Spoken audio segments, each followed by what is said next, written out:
Where was the skill? Where was the strategy? I mean, shoot, drive, nothing. Those games had both skill and strategy. You're racing in a city, going 100 miles per hour, blasting everything as you go. Speed, strategy, skill. Those games were awesome. Maybe back in your day, sweetheart, but look, you named me one car combat game that was as good on PlayStation 1, kicked ass on PlayStation 2, and kicked even more ass on PS3. The ultimate ass kicking.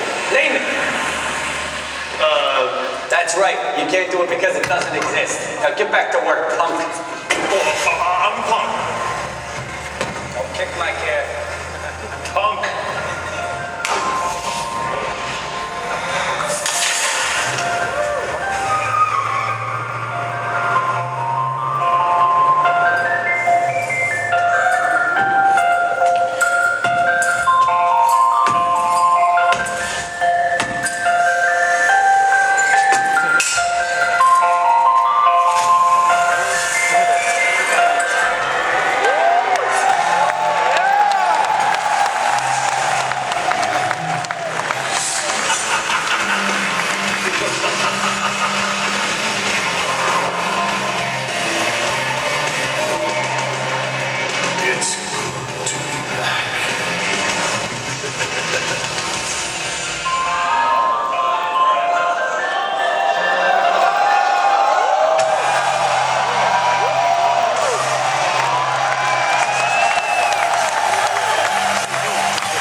Hey everybody, I'm Jaffe and this is Scott Campbell and we're the said on Twitter he wouldn't even be here.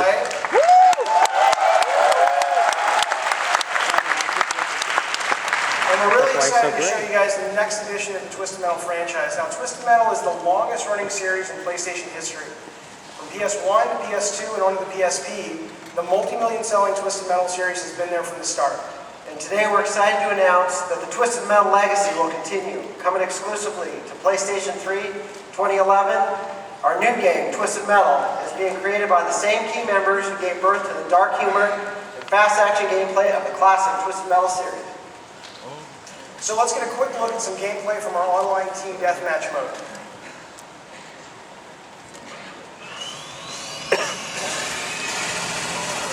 Whoa.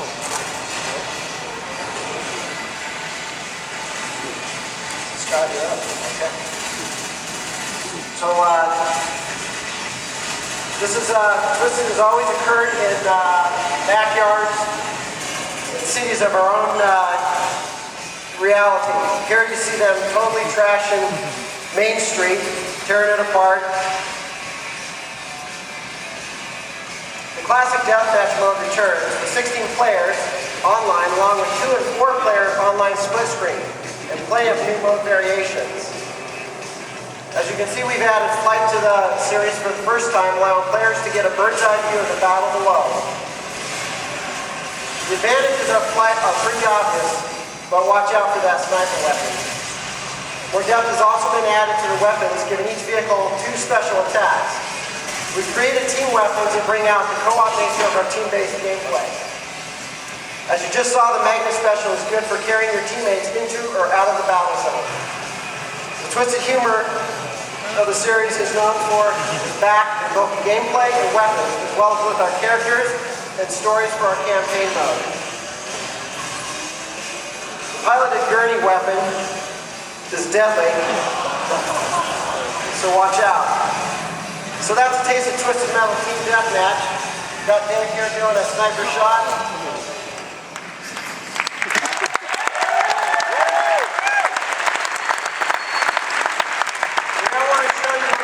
Modes.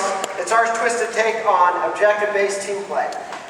Okay, so as Scott was saying, this is a new mode that's designed to really bring out the skill and strategy, class-based play a little bit, as well as team mode in Twisted Metal. It's called Nuke, and we'll show you a little bit of that in our rundown, dilapidated city environment.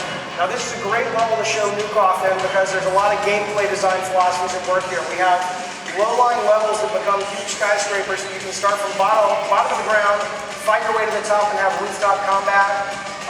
We've got a freeway system that connects the whole level together with moving traffic. We've got low-lying slums. We've got a big junkyard with a huge battle section in the middle. And then we also have these kind of rolling hills that kind of tie everything together in the center. Now this is a great level for straight-up car combat, deathmatch, team deathmatch, variations on that mode that you'll be seeing. But it's great for nuke as well. Now online, Twisted Metal is all about factions fighting factions. And so in this demo, we have the Sweet Tooth faction. The clown's inspired by Sweet Tooth right here from Twisted Metal. And then we also have the dolls, who are inspired by Dollface from Twisted Metal Black. And we'll have more factions to reveal throughout the year as we talk about the game. Now what is the goal of Nuke? Well, if you look up, you see these giant statues being carried around by transport helicopters in the guise of the faction leaders. And you basically have to destroy your faction statue before they destroy yours. But obviously these are huge, giant, metal monsters, and how do you do it? Straight up weapons won't take them out. Alright, so if you look at the rooftops, you'll notice a couple of the faction leaders. Here's Sweet Tooth, who's manning his gun turret. And across the map on the other side, we also have Dollface over here, and she's manning her turret too. And the goal of this mode is to capture the faction leader. And this is where team play begins to come into it, where basically if you run in and try to grab the leader, you're going to lose a lot of health. You send your buddies in instead to weaken up the forces, the defenses, and then you're able to go in, as we'll see in a second, and grab the leader. And so now that you've got, in this case, Sweet Tooth being dragged behind your car, the question is, what do you do with this guy? So if you look around the level, you'll notice these missile launchers right here. And each faction has their own missile launcher.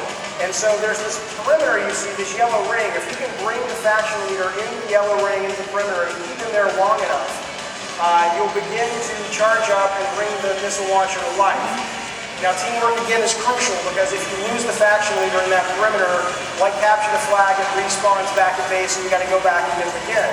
So if you can get a buddy to post up on top of a skyscraper with a sniper rifle, it is really effective at taking down the enemies.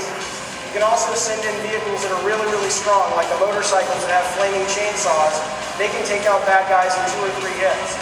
So in this case, we've charged up the missile launcher because we've kept the leader in there long enough.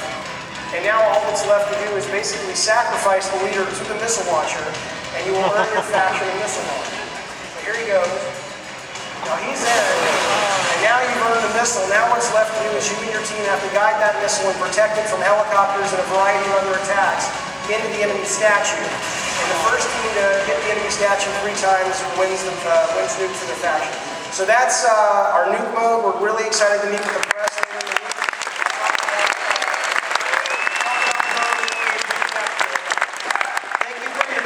Everything you saw and more from Team Deathmatch is playable starting out at the Sony booth. We look forward to seeing you there. Have a great show.